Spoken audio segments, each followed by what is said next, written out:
ତୋରି ପାଇଁ ତୋ ପାଇଁ ସିରିଏଲରେ ଦେଖିବାକୁ ପାଇବେ। ଆଜି ରୁହି ତା ନିଜ ଜାଲରେ ନିଜେ ଫସି ଯାଉଛି।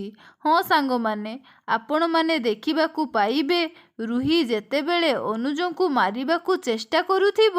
ଏ ସମୟରେ ଚିକି ଦେଖୁଛନ୍ତି ତାଙ୍କ ବାପା ଦେହରେ ବାଣ ଲାଗିଛି ଆଉ ତାଙ୍କ ଜୀବନ ବହୁତ ବିପଦ ଅଛି। ଆଉ ଏହାକୁ ଦେଖି ଚିକି ସହି ନପାରି ବାପା ବୋଲି ଖୁବ୍ ଜୋରରେ ଚିତ୍କାର କରି ଅନୁଜଙ୍କୁ ଆସି ବଞ୍ଚାନ୍ତି। ଆଉ ଅନୁଜଙ୍କୁ ଯେତେବେଳେ ଧରି ସେ କାନ୍ଦୁଥିବେ ଏ ସମୟରେ ରୁହି ଆସି କହୁଛି, ଆରେ ମୁଁ ଜାଣିଥିଲି ତୁ ଦୁର୍ଗା ନୁହଁ, ତୁ ଚିକି। ଆମ ସମସ୍ତଙ୍କୁ ଧୋକା ଦଉଛୁ ନା? ଏବେ ତୋ ଅସଲି ରୂପ ସମସ୍ତଙ୍କ ସାମ୍ନାକୁ ଆସିଗଲା।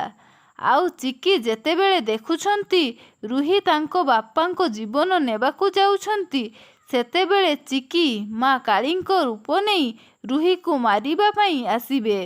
ଆଉ କହିବେ ଯେ ତୋ ଭଳି ପାପୀକି ମୁଁ 100 ଥର ନୁହେଁ 1000 ଥର ଆସିବି। ଆଉ ଏମିତି କହି ରୁହିକୁ ମାରିବାକୁ ଯାଉଥିବେ। ପରିବାର ଲୋକ ଏହି ଚିତ୍କାର ଶୁଣି ଆସିଯାଆନ୍ତି ଆଉ ଦେଖନ୍ତି ଚିକି ରୁହିକୁ ମାରିବାକୁ ଯାଆନ୍ତି। ଆଉ କେହି ବି କିଛି ବୁଝିପାରିବେନି। ଆଉ ଏତେବେଳେ ଜେଜେମା କହିବ, ଏସବୁ କ'ଣ ହେଉଛି?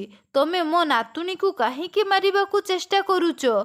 ଆଉ ଏତେବେଳେ ରୁହି ଯାଇ ତାଙ୍କ ଆଈକୁ କୁଣ୍ଢେଇ ନିଅନ୍ତି।